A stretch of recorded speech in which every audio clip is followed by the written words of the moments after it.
Drew Blattner. He is a lifelong resident of Cape Girardeau County. He and his wife Ashley have one daughter, Ava, who attends the Lutheran school. Drew was first elected Recorder of Deeds in 2014 and took office in January of 2015. After running on a promise to better preserve the county's records for future generations while making them readily accessible to the public. Let's all welcome Drew Blattner, our Recorder of Deeds.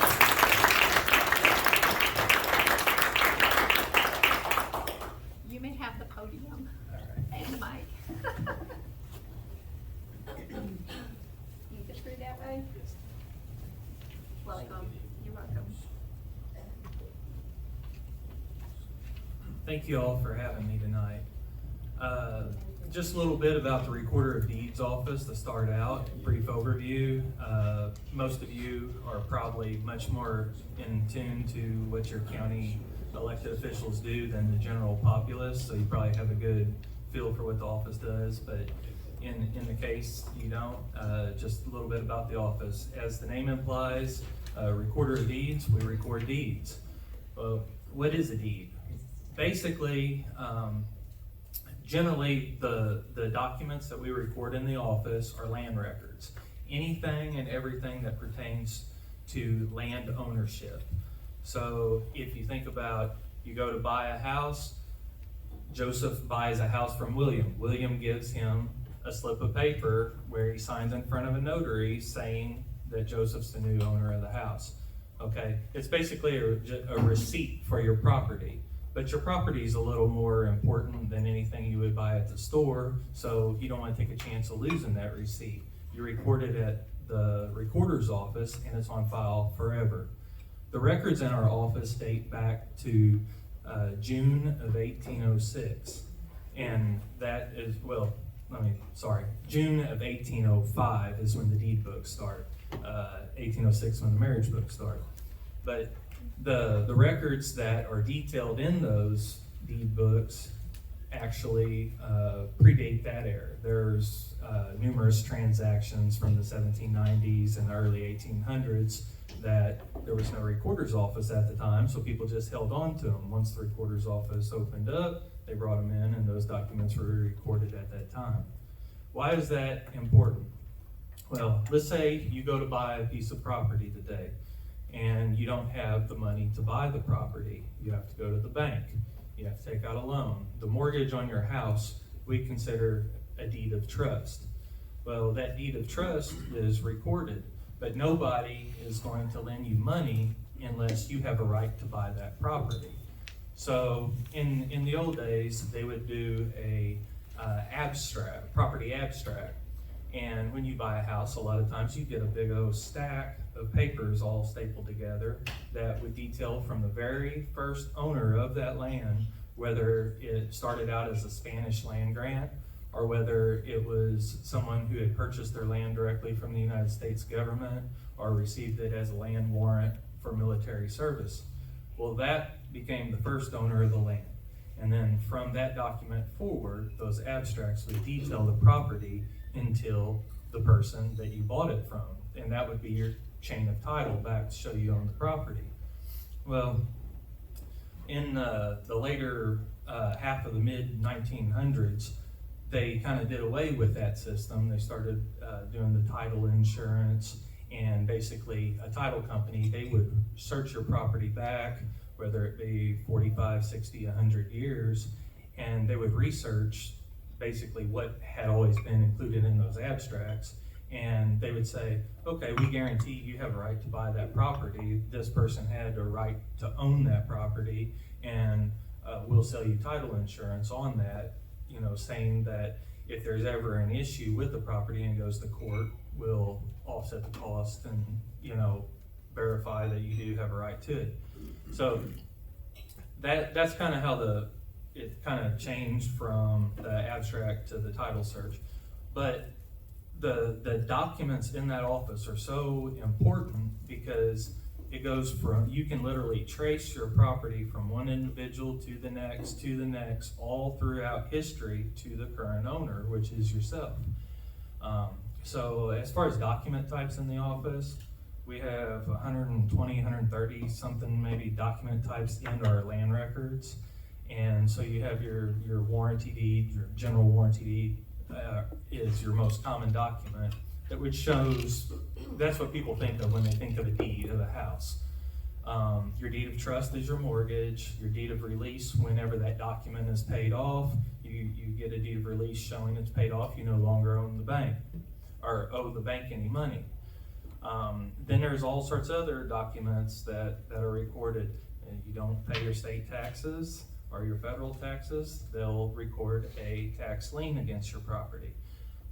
If you're in a subdivision and you don't pay your homeowners association dues, they'll record a lien against your property. So there's those, you have easements that are recorded in the office. Subdivision plats, there's surveys, all sorts of different document types. We record in the office anywhere from probably 15 to 18,000 land records a year. So there's a lot that goes on in the office. When I first started, the vast majority of the documents that came into the office were recorded by either people brought them in or they came in the mail. Over time, that has drastically changed. Like the numbers basically flipped. I'll say, because we were starting to do some electronic recording.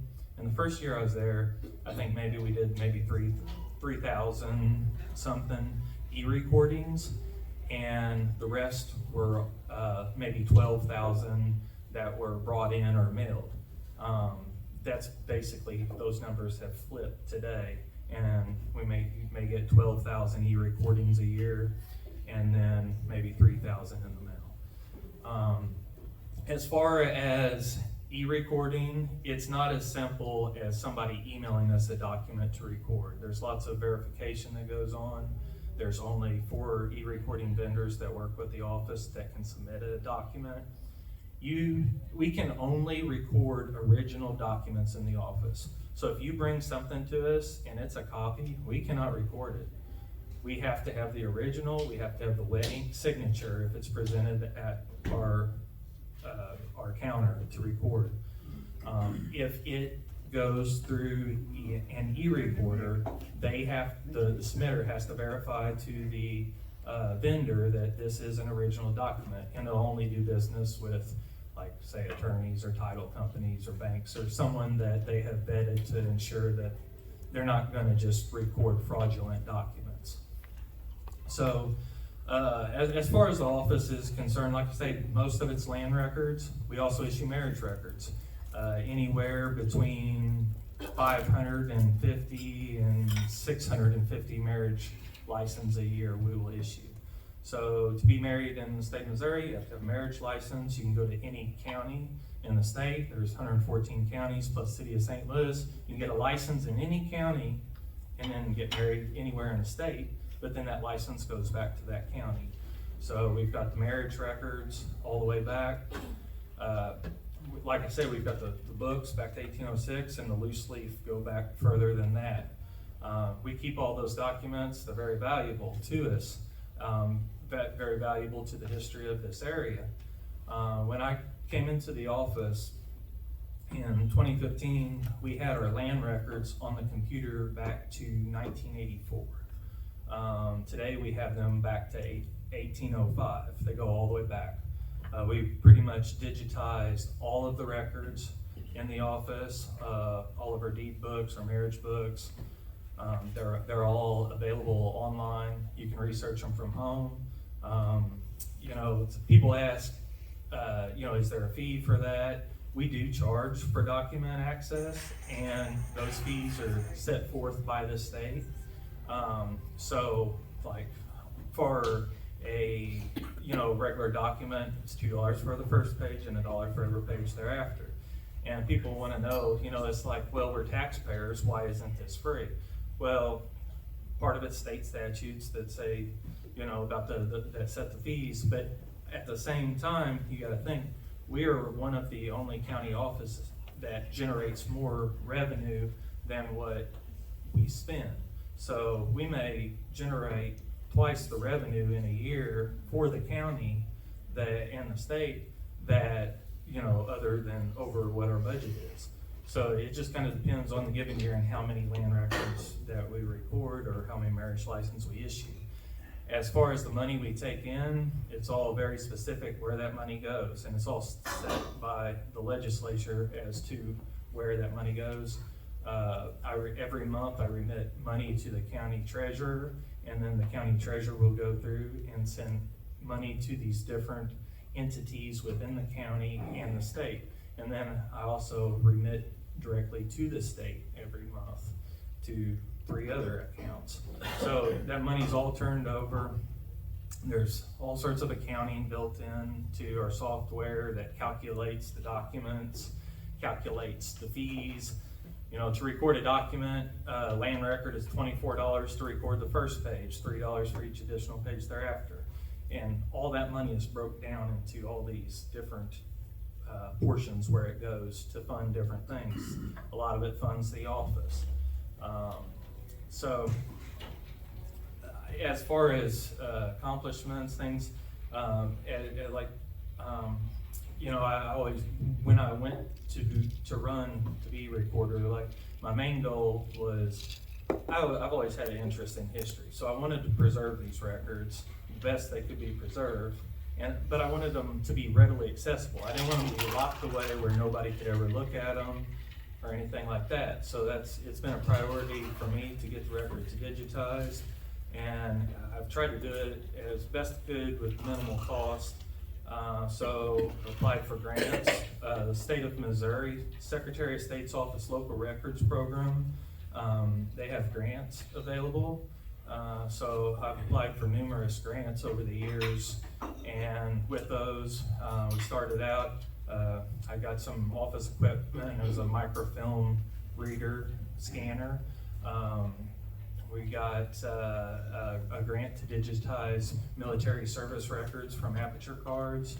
We got a grant to digitize deed index books, a couple grants to do marriage record books, and then loose leaf marriage records.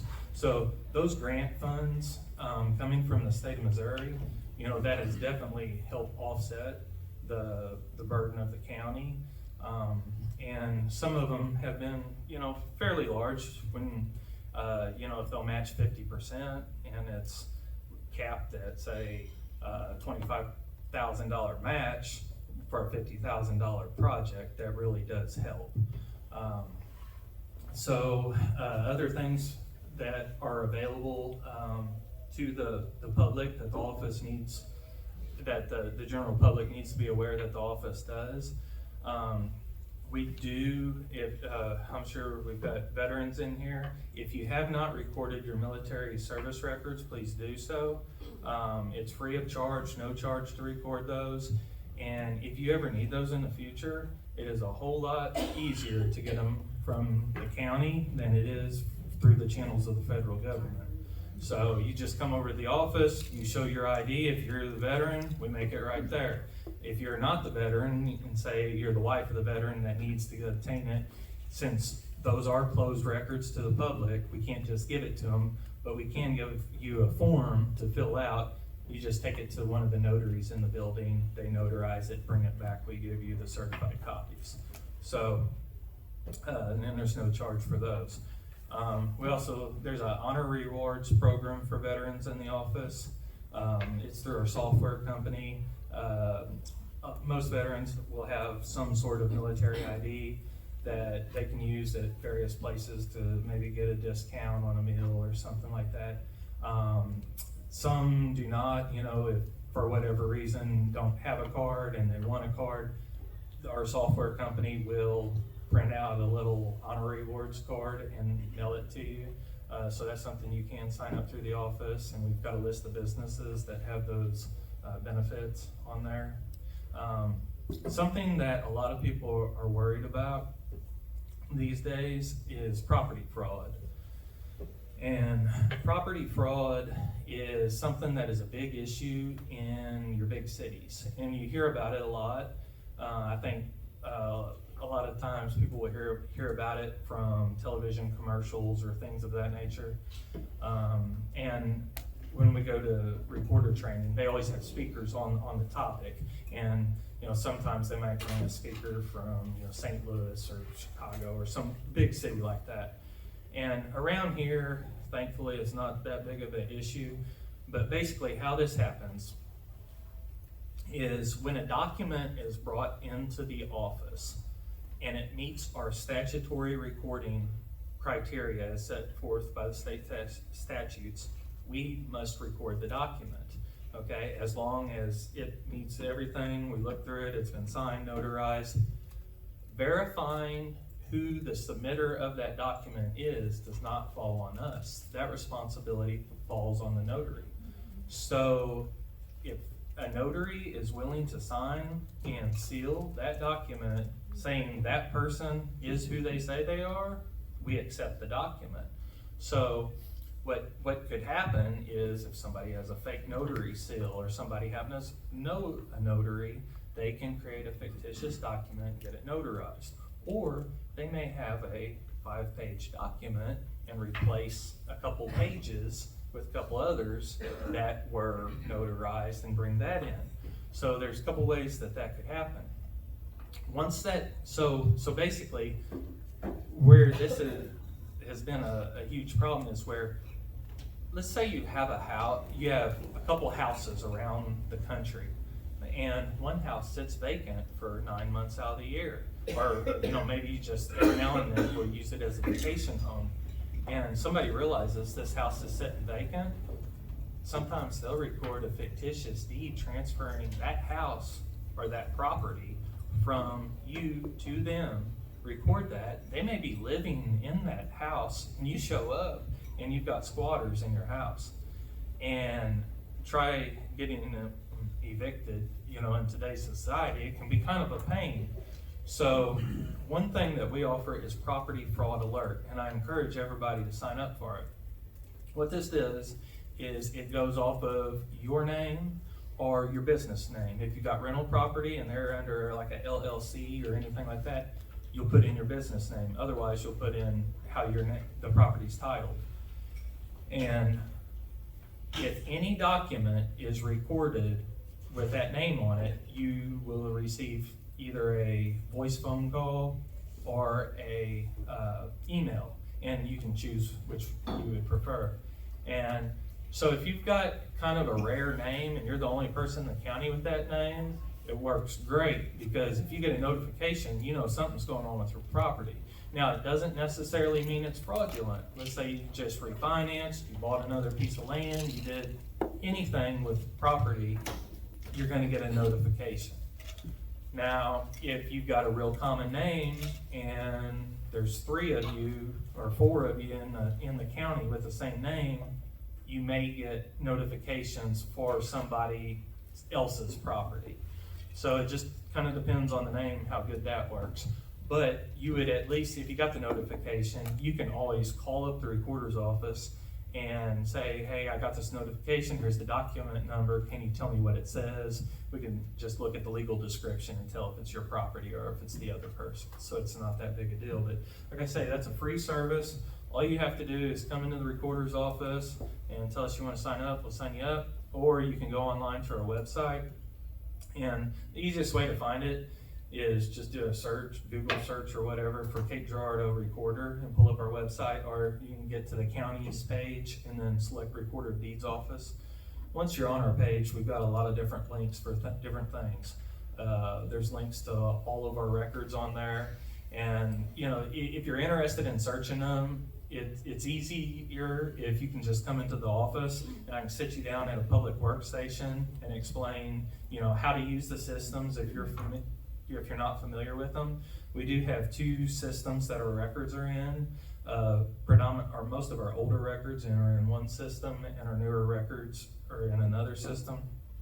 And the functionality is a little bit different, but all the records are there. And then as you scroll down the page, there's some links, and under other resources, I believe there's a link for property fraud alert.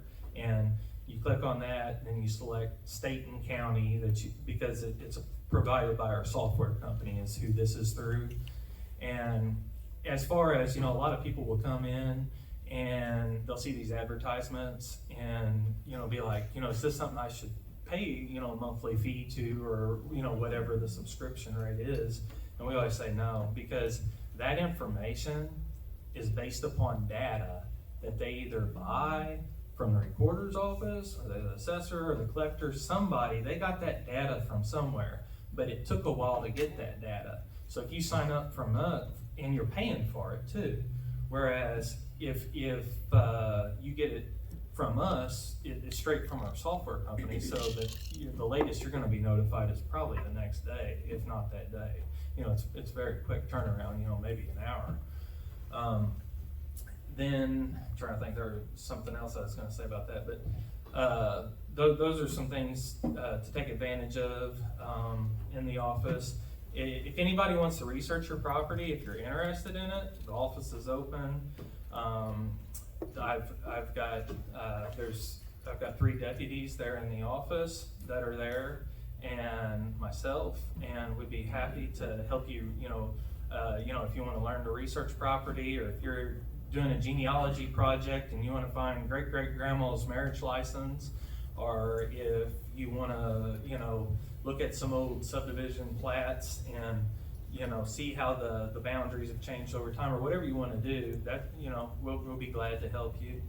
And I don't know I guess we're doing the questions later.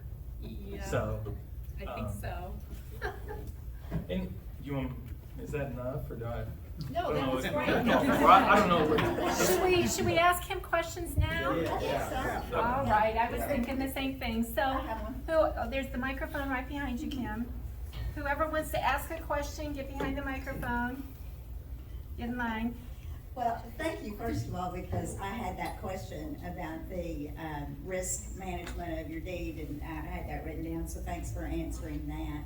And I did appreciate your comments. I didn't know that you registered military service in your office, so I'm glad to know that. But you made a statement that really hit at my heartstrings, and that is that it's easier and better to work with your local elected officials than with the federal elected officials, and I believe that in all areas of our lives, and that is to live local. I love that. So thank you for what you do. I have a friend who inherited some information about her ancestors. It happened to be what they called an autograph book. But I'm thinking now, I love to write, and that I may just come down and research our property and make up a big fat lying story about the whole thing and write a book. So, thank you.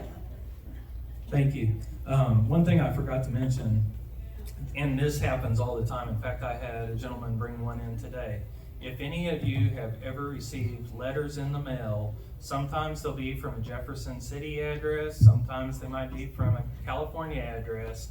They look very official, and it's something to the effect of, getting the official property record for your property, or, something along those lines. It looks like it's on a government letterhead. It is not. It is a scam.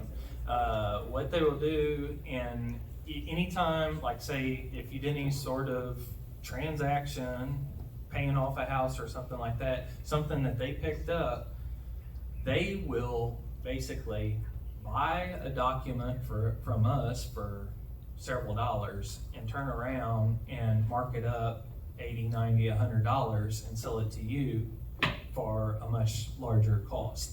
So they're marketing this as you need to do this, but if you read the fine print on them, it says you don't need to. You can obtain it at the recorder's office. So just don't fall for that. I'm sure there's been a lot of people that have. I've tried to put things in the newspaper before, alerting people of that. There's nothing that it can't be stopped because it's technically not illegal, but it's very unethical. One other scam that, unfortunately, I know there's one of these that has actually happened in the county. And again, it's not illegal, so it can happen. There was a company in Florida, it's a Florida-based company that they registered to do business with the state. and they will basically contract with you to give you a certain amount of money up front to guarantee that when it comes time to sell your house, you will use them as a realtor, okay? The amount of money that they give you up front is very minimal. There was a lot of these that happened up in St. Louis, and a lot of times they'll prey on people that are kind of needing some money, and somebody will be like, oh, I could use this $800, or I think the highest I've heard was like maybe $5,000, but it's not that much money in the scheme of things, because you sign this agreement, they put stipulation on your property that runs with the property for a certain amount of years. So let's say you sign this agreement now, and 20 years down the road, you die, and your children inherit the property, and they want to sell the property, they can't sell the property without using this realtor from Florida to sell the property. And if they don't, then they have to pay them a huge fee that is a percentage of the appraised value, which is determined by this real estate agency in Florida. So do not do that, whatever you do. I can't think of the name of the company offhand, but if you get anything like that, please don't do it. You did a nice job tonight. It was informative. One of the things you didn't mention, and I've used this and I've greatly benefited from it.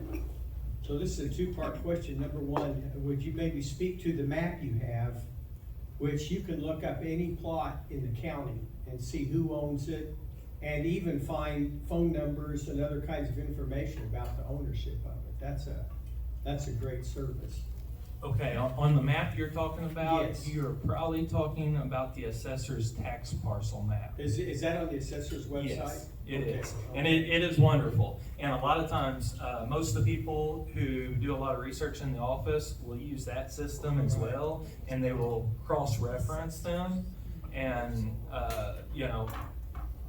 if you use that and our system simultaneously, you can find out a lot. But what you're talking about, you can find a lot on there, and it's free to just pull up and search. And I have reason to need something in Union County, or Jackson County, Illinois. And they have the same thing there, so I presume probably just about every county in the United States, you can find out who owns just about any piece of property. You can, a lot of your smaller counties do not have that capability, like where they can put it on a website. You still have to go to the office in that county. But a lot of, we're blessed here that the system that we have, it's phenomenal. And I know a ton of people that hunt a lot, and they will pay for this subscription-based access so they can have it on their cell phone. They can pull up the same thing on the county site for free, they don't have to pay this. So there's a lot of advantages to taking advantage of what's available, at the local level for free, and not having to pay for all this, because all these companies that are selling the Huntex, and there's several different ones of these. They get that information probably from the assessor's office to begin with, and then turn around and resell it on their own system. You might probably never been asked this question before, but being a history buff, you might know something about it. I'm just curious, from 1620 until at least 1890 in the Sooner Rush in Oklahoma, there comes a conflict between Europeans, grabbing a piece of land that Native Americans were living on.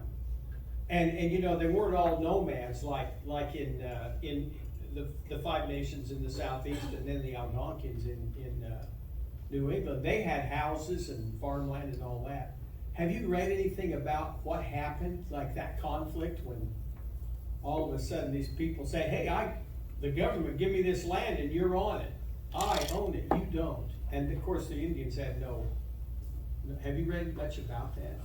Not necessarily pertaining to our county. I've done quite a bit of research on some along like the Massachusetts-New York border, about the same type of situation. But as far as the native tribes that were here, you basically, originally before the European settlers came in, you had mainly the Osage and the Pawpaw, and then here in this area.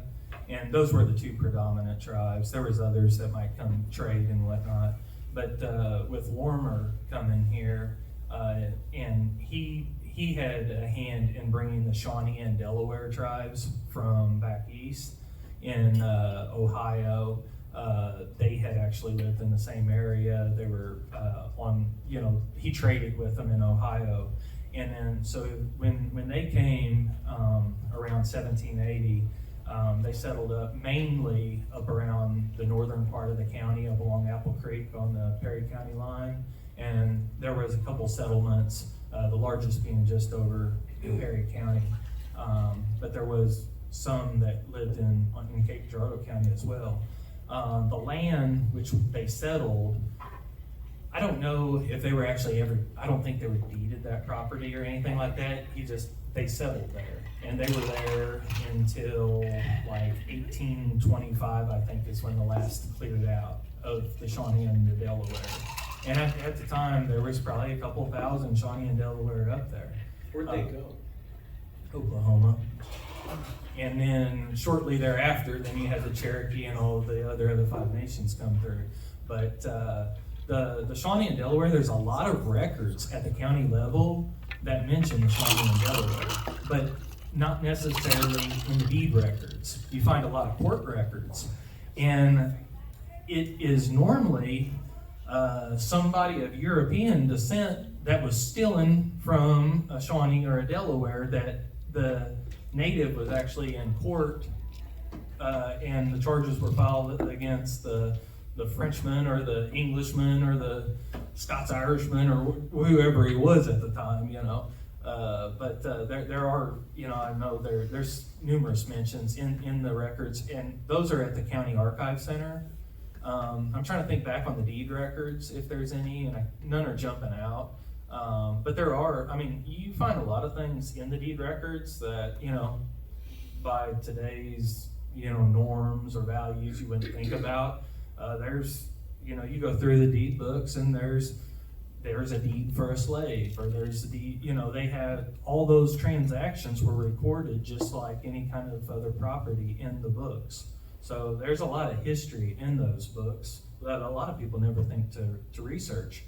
And the Genealogical Society has abstracted the deed books up to 1850. So, if you don't want to peruse the actual deed index books, which the deed index books are all online, they're all free to search the index books, but it takes a while to read the cursive and all that and make out what it says. But those abstract books, that can save you a lot of time. You can search names and that sort of thing. Pretty interesting. Interesting stuff. But there are some maps you were talking about. There's a map that historian that lived up around Appleton, Old Appleton, drew by the name of Gerhardt, that details where the greater Shawnee village was and where the lesser one, and it's on some historical inventory maps as well, but there's not actual deed records for I guess they never received a deed for the land, from Spain. Something else, I mentioned Spanish land grants, and then also like the original purchasers of U.S. land. If you ever look at a county map, like a plat map of the entire county, and you'll notice some of it is very neat, grid-like set up. It just looks very neat, just like a tic-tac-toe. And then in there, you'll have squares that are just kind of turned cattywampus. And those are your Spanish land grants, because Spain used a different measurement system, I guess, than the United States did. And so when they measured out and surveyed all those land grants, they're all kind of turned like that, and like big kind of square or rectangles on the map. So they jump out very easy if you look at a map who had the original Spanish land grants. We have maybe time for one more question for Drew. That was very interesting though. Thanks for having me.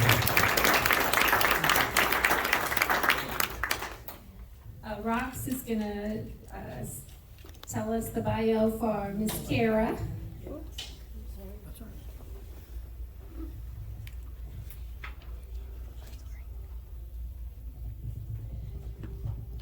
Kara Clark Summers is in her 5th term serving as Cape Girardeau County Clerk and Local Election Authority. After attending Southeast Missouri State University, Kara moved away in 1993 to pursue a career with Southwest Airlines. After spending 12 years in the airline industry, Kara ended her career as manager of customer service and ground operations in Baltimore, Maryland, upon her decision to move back to her hometown of Cape Girardeau. While one of the critical aspects of her job as county clerk is the administration of elections in Cape Girardeau County, her office also manages voter registration, human resources, payroll and benefits, county insurance programs, county liquor license, notary commissions, and various administrative duties. She is married to Trent Summers and they have 2 boys, Clark 13 and Beckett 9. Kara currently serves as president of the Missouri Association of County Clerks and Election Authorities Board of Directors and vice president of the Safe House of Southeast Missouri Board of Directors. And I'll do. Thank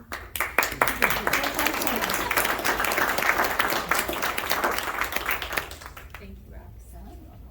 Thank you. You're welcome.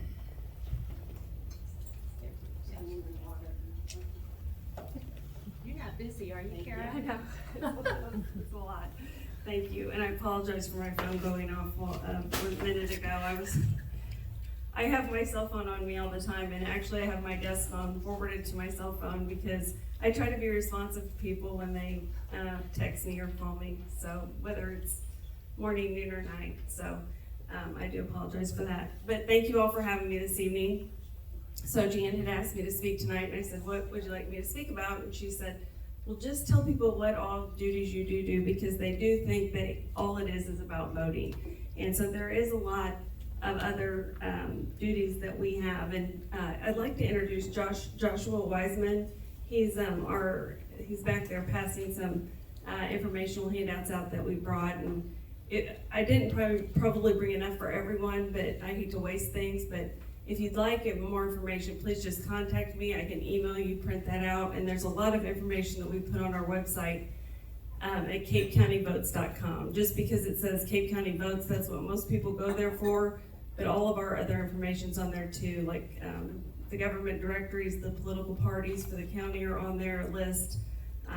The maps of the precincts are on there. The Board of Equalization process is on there, and the tax levies for the county, those are on there. So there's a lot of other information on our website because our office kind of touches almost every other office in the county. We work with a lot of other offices. So when I was first approached after I had moved back to the county about running for county clerk, I said, what does the county clerk do? I mean, I didn't even know what all the county clerk did. As if you go and ask other people, most of the time when I go speak, I get introduced as the county collector. And every day we probably have 10 people come in our office to either pay their taxes or get their personal property tax receipt, and I have to send them down to the county collector's office because I'm not the county collector. And then I get probably that many or more requests for the courts, and I'm like, no, I'm not over the courts. That's the circuit court clerk. So, we need education on what counties do and what administrative do. So I appreciate you having us here. So at least you all can maybe go out and tell people what we do in our respective offices. But one of the problems I've found is each state is different. So people do different things in different states. I fall under Chapter 51 of the revised statutes. That's what we follow, the revised statutes. But as you can see, I put a list of different statutes that we fall under, and it's 3 pages long. I couldn't even get them all on 2 pages there, because we do a lot of administrative duties. Our office is responsible for a lot of administrative duties in the county. And it's kind of different per each classification of county, what the role is in that county, but we are a first-class county. We do have an auditor who's the budget officer, so we're not the budget officer, but in a lot of these third-class counties, they are actually the budget officer for the whole county too. So, the third-class county clerks, even though they have a smaller county, smaller population, on a smaller scale, they have a lot of things that they're doing. So we do administer. I have a staff of, including Josh, who is my election supervisor and chief deputy of the county clerk's office. I have, including Josh, I have 4 full-time staff in my office, and then we usually hire during the election season at least 2 part-time people to help us out. So we try to work, and everybody in my office not only does their duties for the day, but they also help with elections. So they have to know what they do during the day, and then they also have to know the election laws and enough to help with the election throughout the election cycle and election day. So we try to utilize our staff the best of our ability throughout the year. But people come into our office. We also, so voter registration, a lot of people move. I mean, I do not like to move, but people move all day, every day in our county, especially with the university. So we get voter registrations online through the Secretary of State's office. We get them online now through the DMV, when people are registering for their license or renewing their license, we get those through the DMV. And then we have to scan those in, enter any changes, and then send them notification cards, and we have a timely manner to do that. We also take filings for all of the county offices when those are up, and I put some of those on the table of when the county officers are up, because I know I get asked that. Jan's usually asking me for that list. So there's a list out there of when county offices are up for re-election, and those will be in 2024, but as we know, the filing begins for those offices in February of next year. Also, for any city filings, those begin in December of this year or next April. So filing begins, 17 to 20 weeks prior to the election, and then they certify those to us 10 weeks prior to the election. So we have to keep all of those dates and everything available on a big master calendar, especially through next year, like a presidential election year. We only take filings for county offices, the health board, and the Cape Special Road District. All of the other entities take their filings themselves. So like the school boards, the cities all take their own filings, have their own either chartered or rules that they follow in taking those filings, and then they certify those to us, and then we hold their elections. So once the election's held, we certify the results to them, and it's on them to contact the candidates and things. We have been gathering the candidates' names and stuff from them and their filing paperwork to make sure that they are giving us the correct names of the candidates. There's so many people that are new in these positions, sometimes they don't even get us the correct information. So we want to make sure that we have that correct to go on the ballot. When I first got to the county, I can't believe it's been 16 years now. I'm in my 17th year. It just goes by so fast. I mean, I really feel like this is my last term of office. I've worked really hard for the county, and Josh, I know Josh has done a great job since he's been there, and I hope that, I don't know, we'll see what the future brings, but I've put a lot of time in, and yes, it's very time consuming. You really don't have a life of your own, but when I first got there, we didn't have an HR director.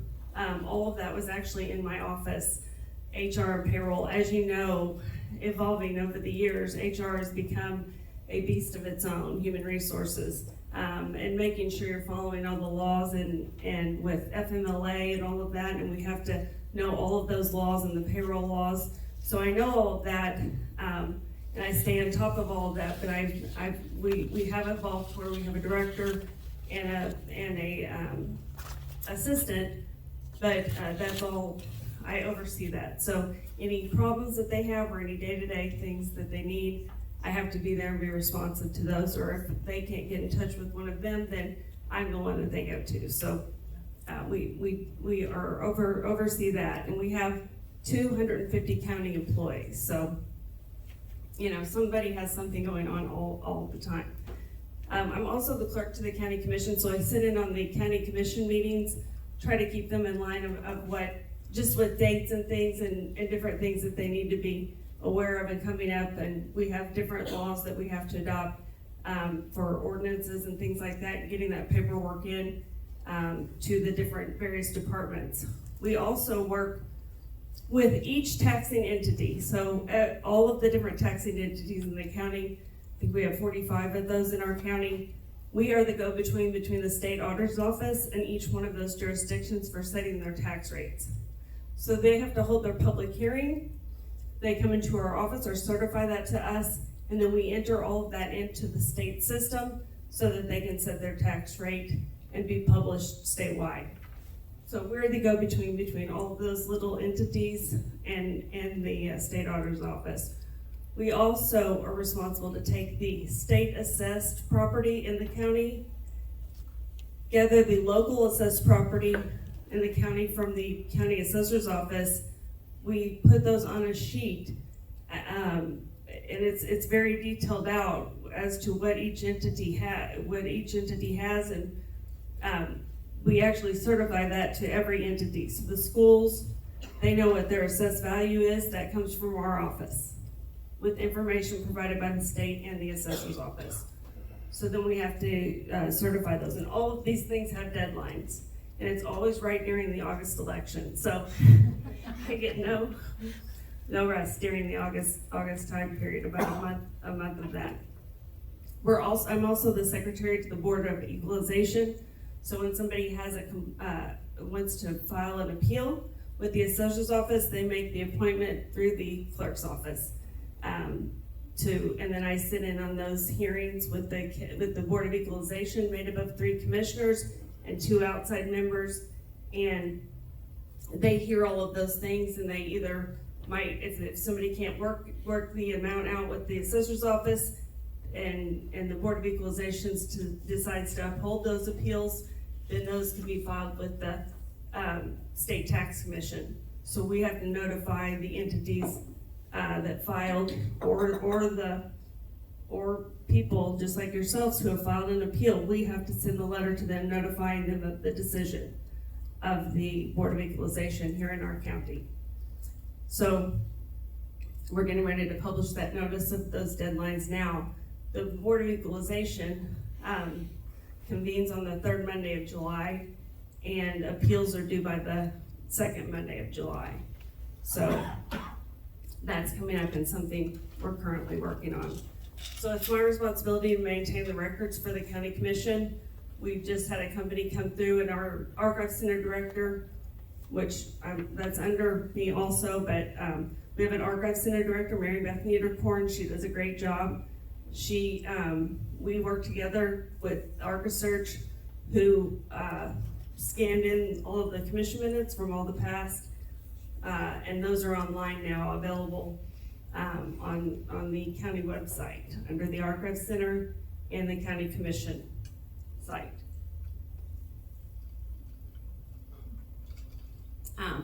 We also administer the oath for the notary commission. So if you're a notary in our county, you've come to our office and taken the oath, and we give you your certificate that was sent to us from the Secretary of State's office. We also prepare the county financial statement that goes in the paper, that we obtain all of the information from every department of all of the receipts and disbursements that were made, and that will be published in the paper before June 30th. So there's a lot of stuff we do on a daily basis. We issue county liquor license for any entity in the county that has a liquor license. We issue those for the county also. So our office has to send all of that out, and then make sure those are all collected. So those are a lot of the things that we do besides running elections, which the county clerk is under chapter 51 of the revised statutes, and then we have a whole nother chapter 115 that says the county clerk shall also be the election authority of the county. So that's a whole nother section of statutes that we follow when we're running an election. So so let me give you an example of this last April. We had 38 different ballot styles. You only got one ballot. Every voter should get one ballot. And if you've ever been to my election judge training, please, if you see the election workers who are called election judges by statute, but they're poll workers. They work your elections at the polling place. They check your ID, they give you the appropriate ballot, so you can go vote your ballot and cast your vote. I see several in the room tonight, and thank you. Some of you have worked in our office for part-time help. Some of you have helped with verification board after the election. Every election, we do an audit of the election. We have to test the equipment before the election and after the election. We do a post-test, and then we have what we call as the verification board that convenes after the election. We have 2 weeks to certify the election. We try to get it done in a timely manner because the cities and things are in the schools are saying we need our election results. We have to swear people in by a deadline, you know. If the verification board doesn't feel like the election can, if something's wrong, there's an irregularity, they have the authority to say we are not certifying this election. Everybody at the verification board has to agree that the election has been certified and that the results are correct before the election is certified, along with myself. So they sign off on that, I sign off of that, and that is what happens, and that's what should happen in every county across the state of Missouri. These are Missouri election laws. So this election, we had 38 different ballot styles for this election, because every entity holding the election.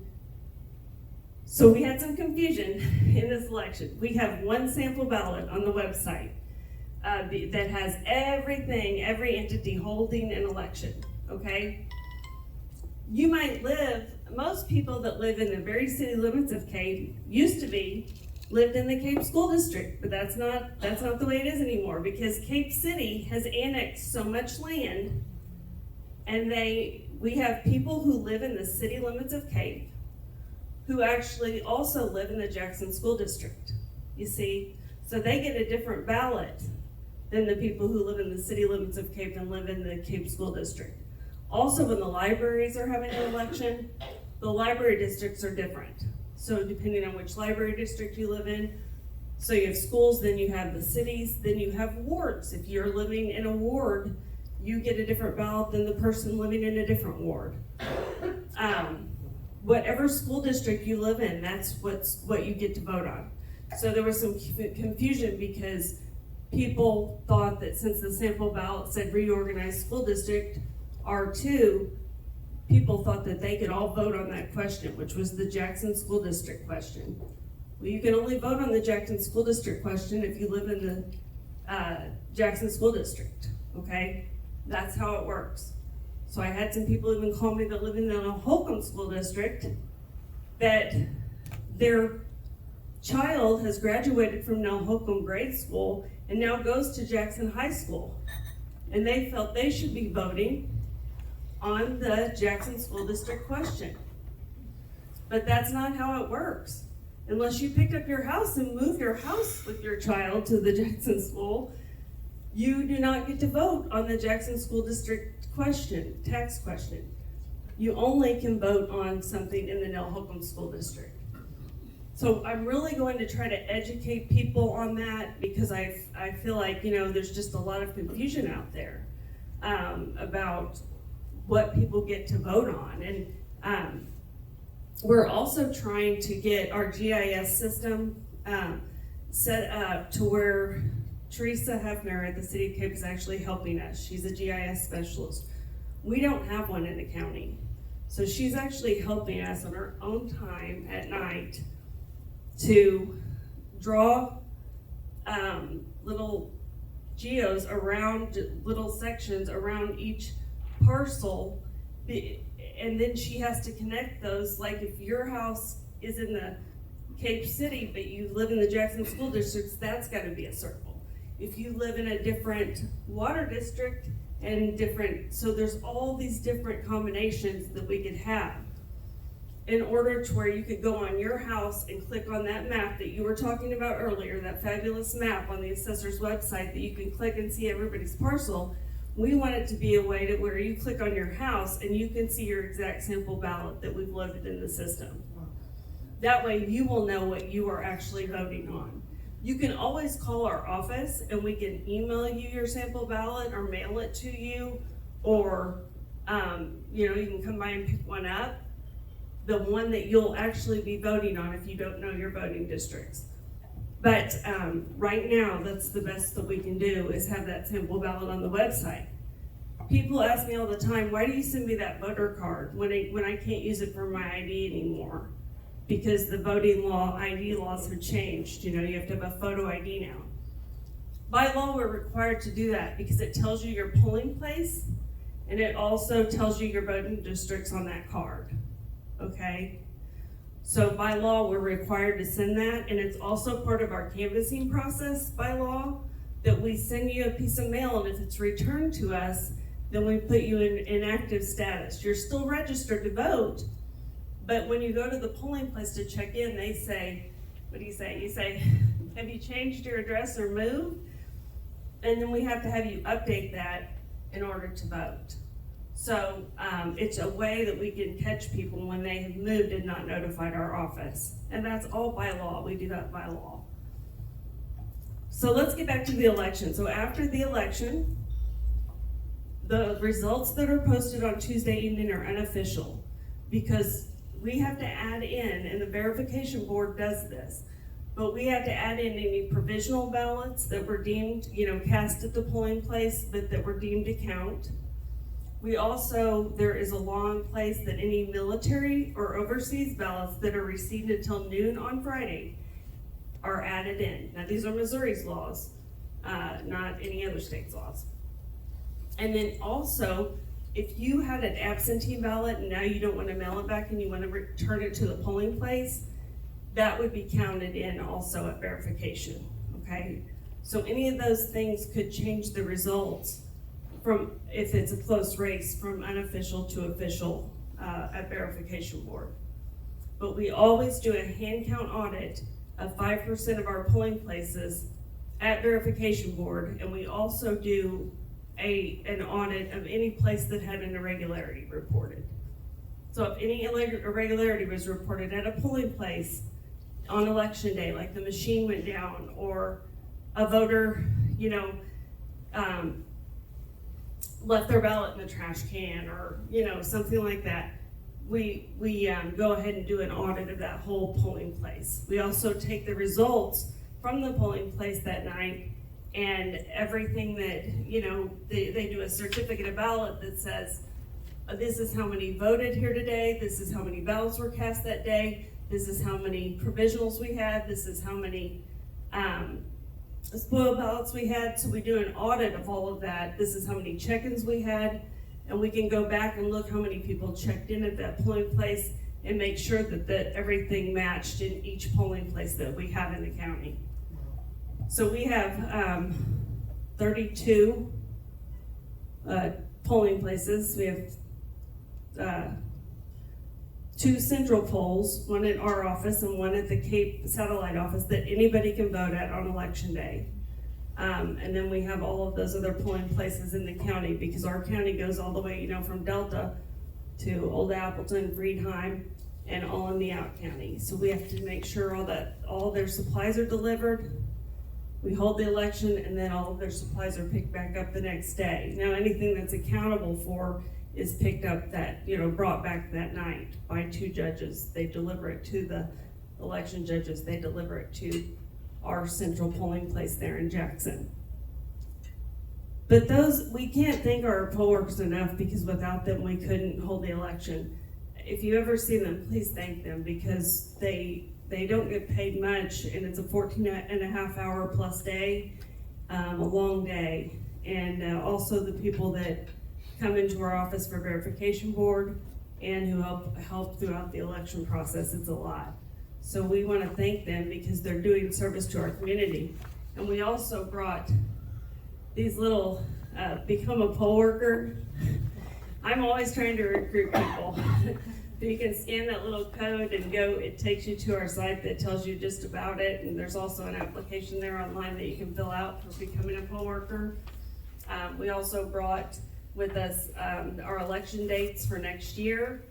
One of the things that, as the president, am I running over on time or anything? No, you're fine. As president of our association, a lot of the things this session, legislative session, I've had to stay on top of all of the election laws and things that we're trying to be passed, because we want to make sure that they're not putting a financial burden on our county. And also we want to make sure that they're not trying to pass a law that would harm our elections in Missouri. I tell people all the time, we have good laws in Missouri for election laws. If somebody wants an absentee ballot, I mean, you all know this, some of you in the room, because you've actually helped send these out. They have to request the ballot in writing. We match the signature to the signature on the request form with the signature in our voter registration. Then we send the ballot and they have to return it. And they have to either, get a notary unless they're disabled, or we match the signature on the envelope to the signature on the request form, and the, all of that's been matched to the signature in our voter registration system. So I feel like we have good laws in place in Missouri. We need to protect those laws that we have. There's a lot of states out there that have a lot more liberal voting laws than we have here in Missouri. Missouri is on TED Talks. I've seen TED Talks where people are saying that we're one of the more restrictive states voting laws, and they're trying to get those changed. At our last conference, they showed through a drop down of all the state's laws and things that have, feel like we're prohibiting voting, and where's all these other states are way down here because they hardly have any restrictive voting laws, and we're up here in a couple of other states, and that's it. So there's people trying to come after our voting laws and going after them in forms of like initiative petitions that say, would say like better voting Missouri, or better Missouri, or labeled that, and you might have 40 pages of things that this Better Missouri does for you, and it's going to broaden or change our voting laws. And we're always trying to do things to protect our voting laws. So that's been a lot of it, staying on top of legislation this past year. I don't know if you've heard anything. They were trying to get the presidential preference primary enacted back. I don't have a problem with that. I mean, that's neither here nor there on my radar, because I hold the election. If they say we're gonna have an election, I hold the election. The presidential preference primary was over $10 million in our state, and it was a preference. It wasn't binding. If they need to bind it, if they want it to count.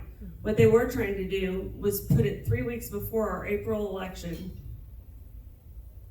Then we would be administering elections on top of each other.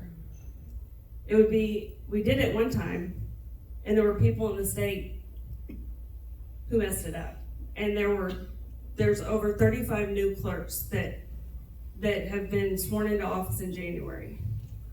And I can't imagine them trying to hold, we usually have a February primary for the city of Cape, because their charter, if they have more than 2 people filed, we have to hold a February primary. We would have had this March. It would have been the second Tuesday after the first, second Tuesday after the first Monday. It's a little bit different. So it would have been exactly 3 weeks to the day from the April election. Those are the dates I'm training my judges for the April election. So I wouldn't have even, I don't even know what we would have done. It would have been a nightmare. People would have been receiving 2 ballots at once. That's what happened in 2016. It was terrible. I did write to our senator and our representatives and ask them to vote no on that. Figure out another way to do it. Figure out another date. I mean, I'm not against the presidential preference primary. I was against either holding it on the April election. They wanted to hold them together and have all these different ballot styles, or hold them 3 weeks apart. And that wasn't good for administrating elections in Missouri. A lot of the other states who hold primaries in March don't have the April municipal in April. They have it in either like May or June, you see. So I did speak up against that because we would have had something gone awry. Either the presidential preference primary in some counties would have had issues, or the April election. And then you're affecting a lot of different entities. So staying on top of the legislation, and then also trying to help the new clerks with training and these different things, because it's not just elections, it's all these different things that we're responsible for, and we have deadlines. And there's consequences with those deadlines a lot of times. We're also the double check every month for the collector and balancing. So we have to keep a spreadsheet and make sure that they're distributing their money appropriately. So it's a checks and balance. We also print all of the checks. So that's a checks and balance for the county. Any check that goes out of the county, our office prints that with double checks. So we're a lot of the double checks and balances for a lot of the other offices in the county. I know it's a lot of information to take in, but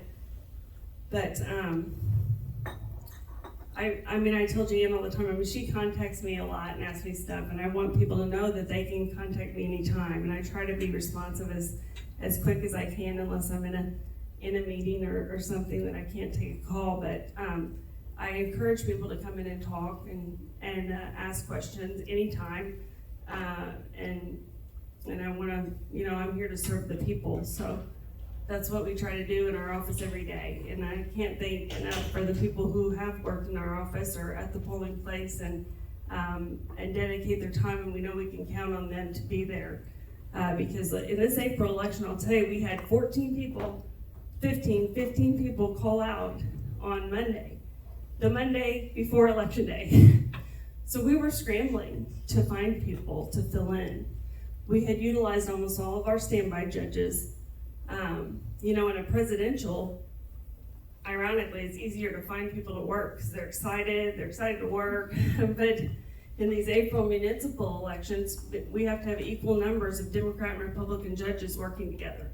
So it's not just like finding somebody off the street. They have to be pairs working together. But we appreciate all of your support and for having me tonight, and I'd be happy to answer any questions to the best of my ability. If I don't know the answer, I'll find out and get back to you. The microphone's over there. How are ours set up? Are they computerized? Do those go to a central location? Are they, like who? All the counterfeit that we saw and everything. How are ours compared to all these situations? Are you referring to the election equipment? So our election equipment, we use Unison election equipment. We don't feed like election results back to one central location. A ballot actually goes through the machine. It's scanned, like the scan for testing in schools. When you filled in the bubble, and it goes through, it scans the image, and then the paper ballot is there. When we do the hand count audit, we don't do the hand count audit to the image. We do it to the paper ballot. There's been a lot of controversy over the election equipment. The DREs, the direct electronic recording devices, where you used to have the touch screen and it would record the vote in the machine. Those are all going, you can't use those anymore in Missouri. If people have them in Missouri, they're phased out because they don't have a paper trail as far as the actual ballot. They had the printout, they don't have the actual paper ballot that you can audit. I know there's a lot of people that have asked me to go to hand counting ballots. I'm gonna just say, And I've told them, and I feel very passionate about this, because I want to make sure that the election is accurate, okay? The election equipment cannot be connected to the internet. Now, I know some people are going to say differently, okay? The election equipment, they say, you know, well, there you can be plugged in through the outlet, and then, you know, internet can come through the outlet. But you have to have a receiving device on the other side of it to get the internet connection. If somebody tried to hack into my machine, they would literally have to go to every polling place in the county and get inside the locked equipment somehow to try to do I don't know what with that's locked and sealed. So, I don't know. I feel like the audit is imperative. You can't take the audit away because it's a random audit after the fact. So nobody's gonna know what precincts we're auditing. I don't even know because we haven't pre-drawn them. We draw them there with the election judges. They draw the 2 precincts, and then also we do an audit of any other irregularity, which we usually have a couple that we're doing in addition to those 2. But we draw those randomly. They draw them there, and those are audited, you know, fully one vote. But I will tell you that during this process of auditing, you know, I have teams of judges sitting here with these ballots that are hand counting. And we have the results, we have the tape.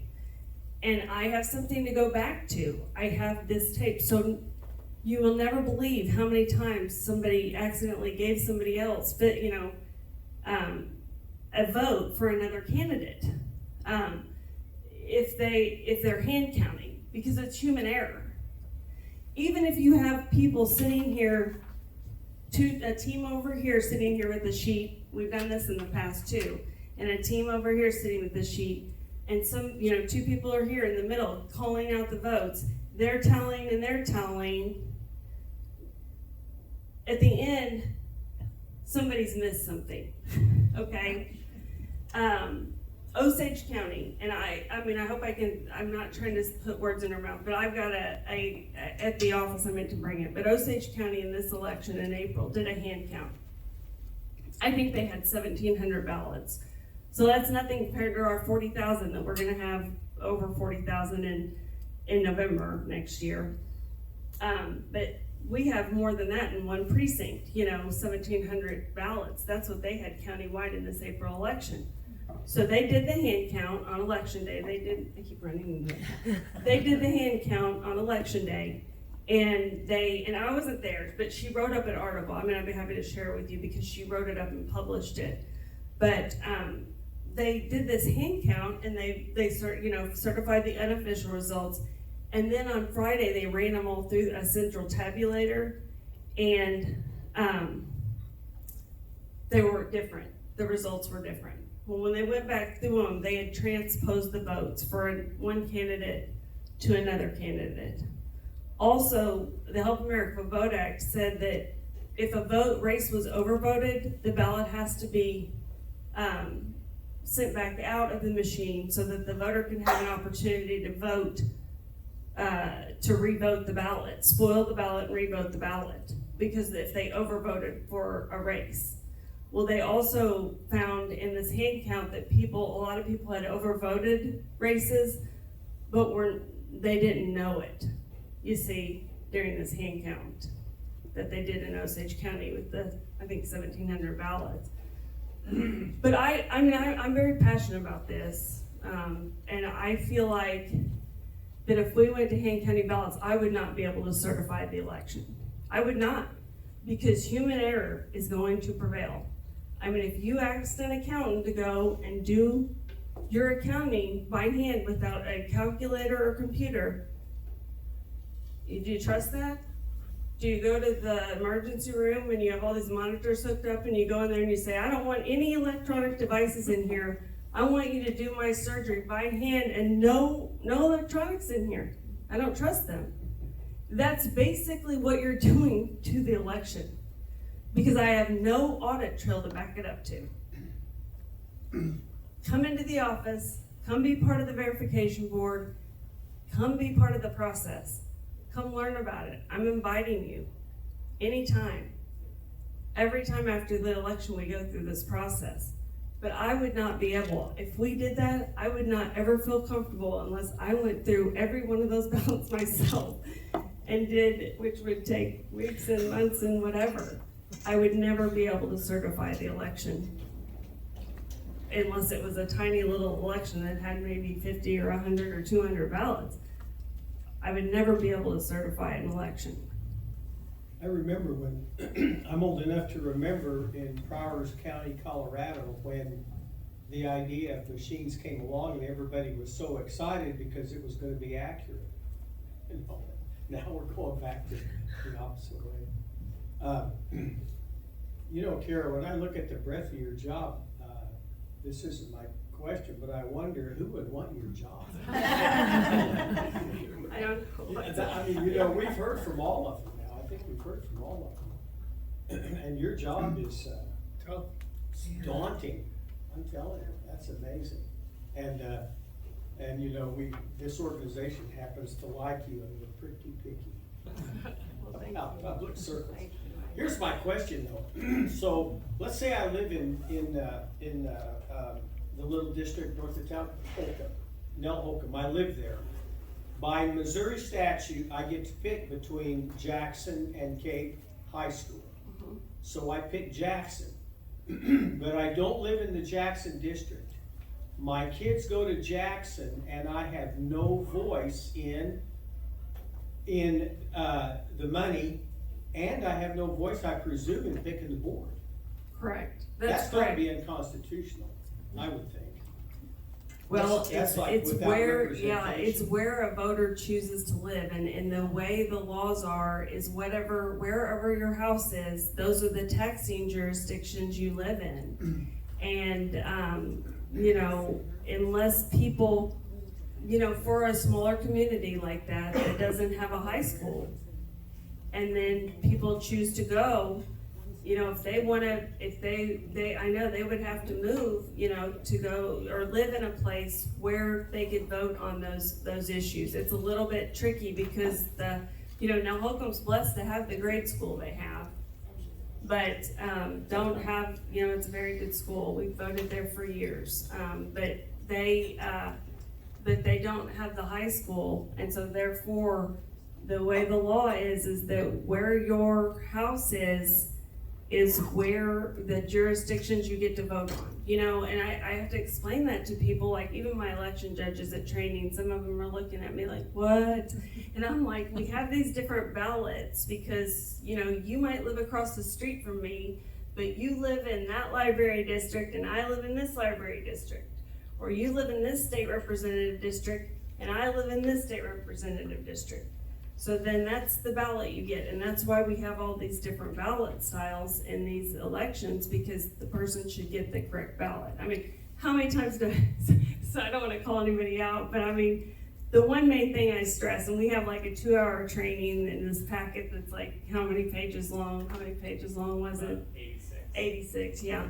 So I'm trying to cover all these election laws, I'm trying to go over all these very important things that are so important, but that I say to them, if you take one thing out of the training today, know this, you've got to get the correct ballot style, you know, and we have it in our system, you just have to make sure you get the right one, and there's 2 people doing it, so make sure, you know, and there's always still a little somebody somewhere might accidentally give the wrong ballot to somebody, and I hate it when that happens.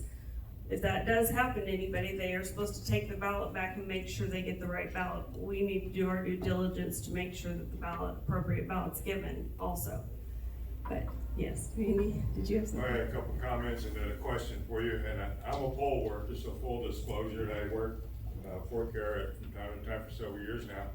And I gotta tell you, she runs this thing like a smooth machine, and she's very insistent on doing it right and doing it the right way and maintaining the confidence of the voters out there. She beats that into us, and she does a good job.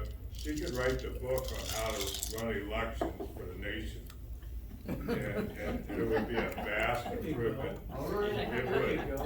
I don't know know about that. The second comment is, I've been an election worker for, I don't know, I think 7 years, something like that.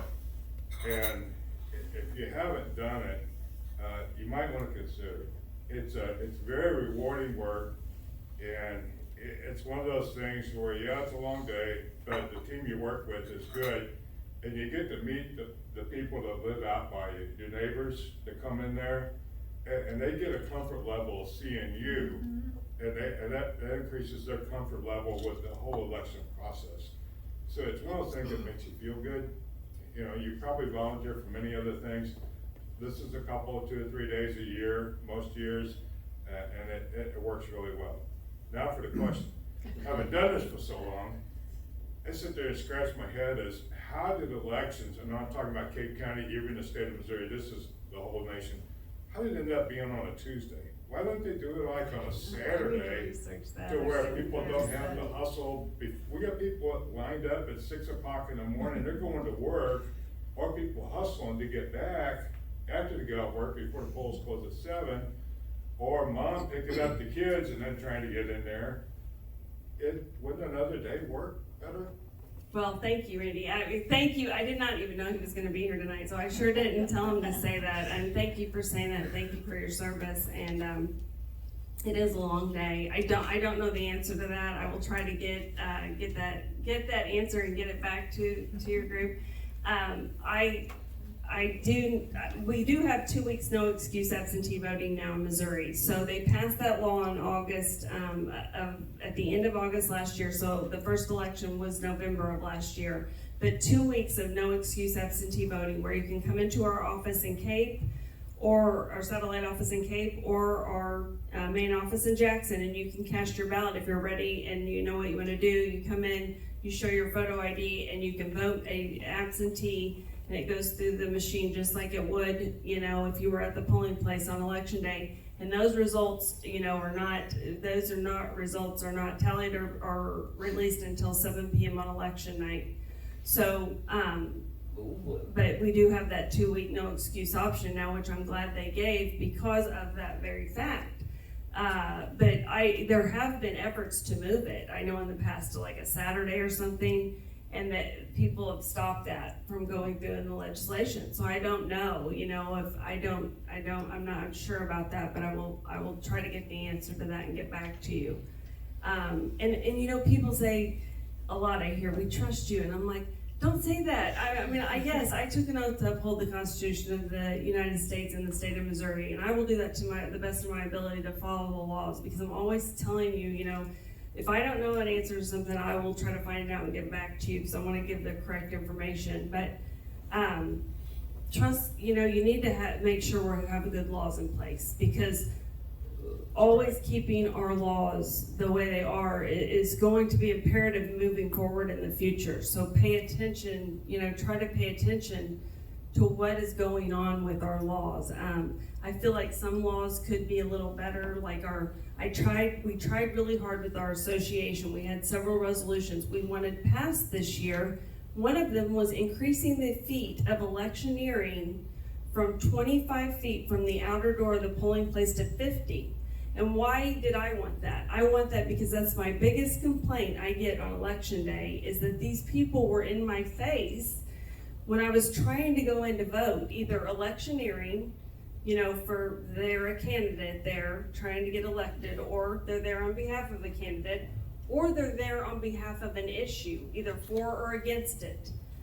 We've had that in the past. We've also had people with petitions that they're shoving in voters' faces, trying to get them to sign it. You all might have experienced one of these things at your polling place, and really people are passionate about this. They feel threatened by some of these people.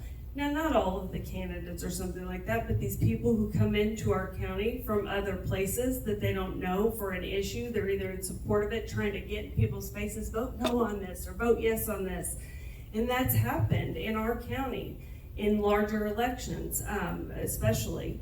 And so we were trying to get that fee increase, but the legislators wouldn't approve it. And I say, why is that? Why did that not pass? That seems like a common sense thing that takes no effort on anybody. It doesn't cost any money.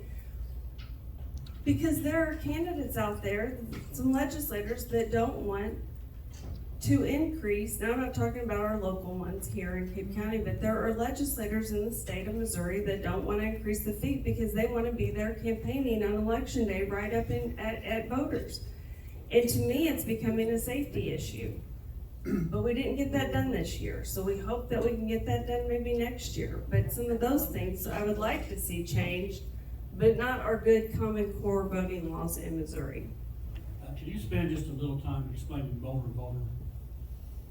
The, What I mean is a person, if they, at the driver's license bureau, if they say, do you want to sign up to vote, are they registered voters then?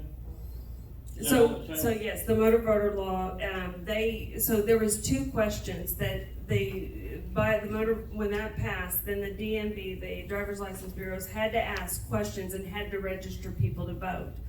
So in the beginning, it was kind of a mess, I'll just tell you, because they were asking two questions, and I think it was, are you registered and do you want to register? So people would be like, yeah, I'm registered. So they wouldn't change it. So say they moved here like from Perry County to Cape County, and they would say, are you registered? Well, yeah, I'm registered. They didn't ask, are you registered in Cape County? They just said, are you registered? So those people ended up not getting registered because they said no. They said, do you want to register? No. They said, are you registered? Yes. Do you want to register? No. I'm already registered.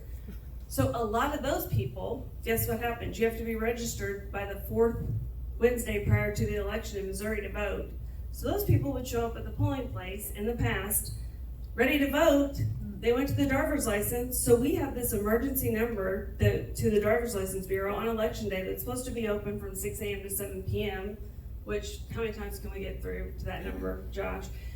So that's give or take, you know, and then that's when we have the provisional ballot because, oh, you're gonna have to get a provisional ballot because we don't have you registered.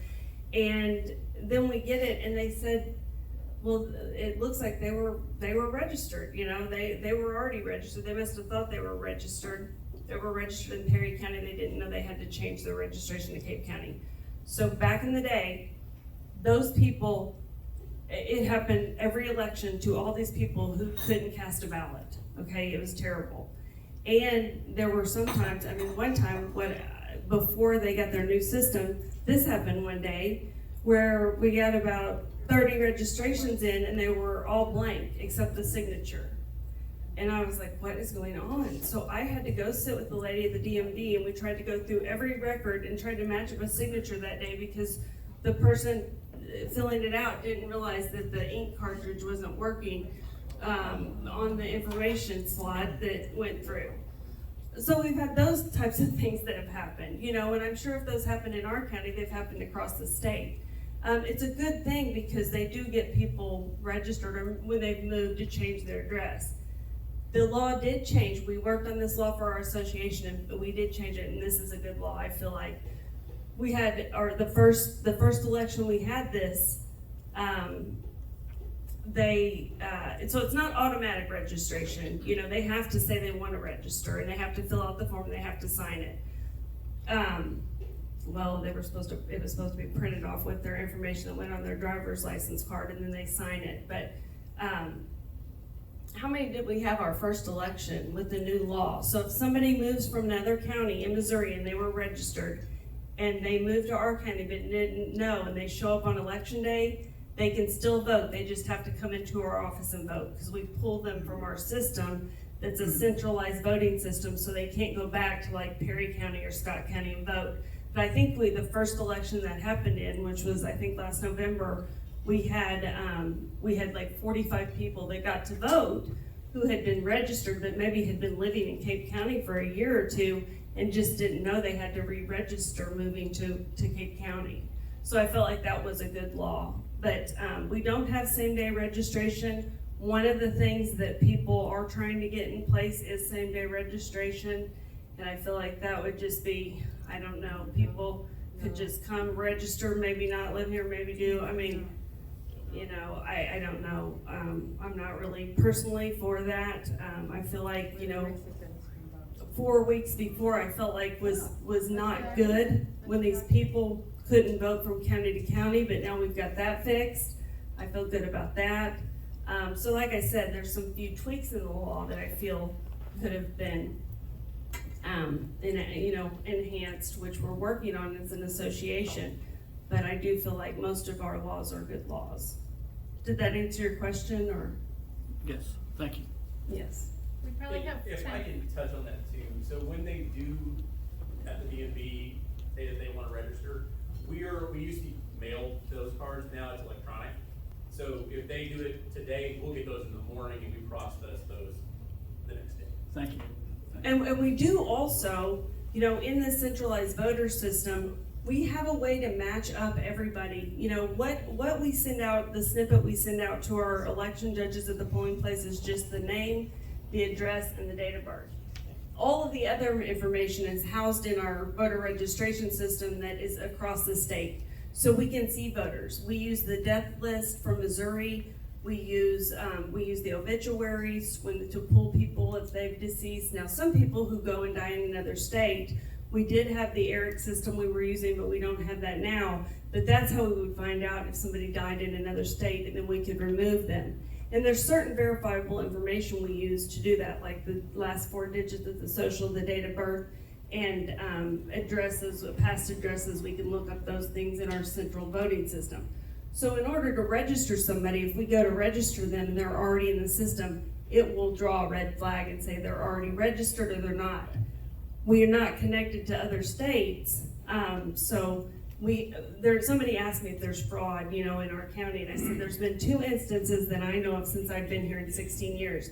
And both times the person voted here absentee, and then they went to another state where they said they had dual residency, like they had a home out there too, and said they thought they could vote there too. So they voted, and it was in a presidential, so they actually cast a ballot here, then they went to another state and voted, and we caught that through that system, that ERIC system, but now we don't have that anymore. But we sent that to the prosecutor in that other state because they didn't commit the crime here. The crime here, they absentee voted and were within their right to do so. They committed the crime, they voted twice when they went to their other state and voted, okay? But those are the only 2 instances that I'm aware of that happened in Cape County since I've been here. Well, it sounds like we need a law that you have to die in the state where you're registered to vote. We do stay on top of that every day, cleaning up our voter rolls every day. We have somebody dedicated just to voter registration in our office. She does other things too, but that's her main duty for the day, is to make sure all those changes for the day, or anybody who's deceased, we get those removed and scanned in and the record scanned in. So Thank you. thank you all for having me. I appreciate it.